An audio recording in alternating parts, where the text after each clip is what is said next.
Quelles instances mobiliser pour analyser et faire évoluer les modalités pédagogiques et organisationnelles des groupes? Alors, on peut penser au conseil d'enseignement. Donc, on pourrait convenir d'un découpage et d'un rythme des notions qui sont abordées dans l'année.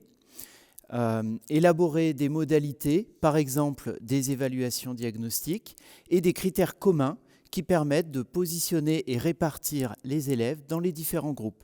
Ces pratiques devront être interrogées régulièrement et ajustées aux besoins.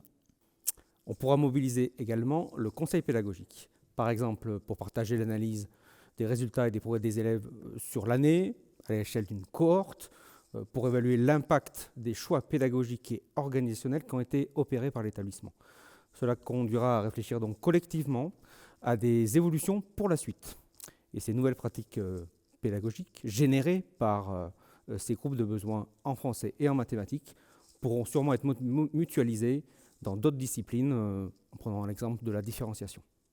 Sur quels critères peuvent s'appuyer les équipes pédagogiques pour faire évoluer ces modalités? Les équipes pédagogiques pourront mesurer les effets de la mise en œuvre des groupes de besoins, tout d'abord en termes d'engagement des élèves, en termes de réduction des écarts entre les groupes et enfin en termes de niveau d'acquisition des connaissances et des compétences des élèves au regard des attendus de fin d'année.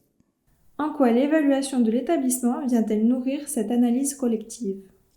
Alors, l'évaluation de l'établissement est un processus qui vise à se répéter donc tous les 5 ans.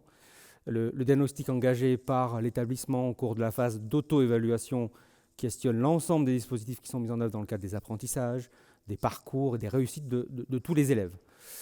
Le regard extérieur des évaluateurs va venir nourrir cette réflexion collective. Et donc, c'est dans un cadre un peu plus large en termes de temporalité, en lien avec le projet d'établissement, voire même avec une projection vers un projet CNR.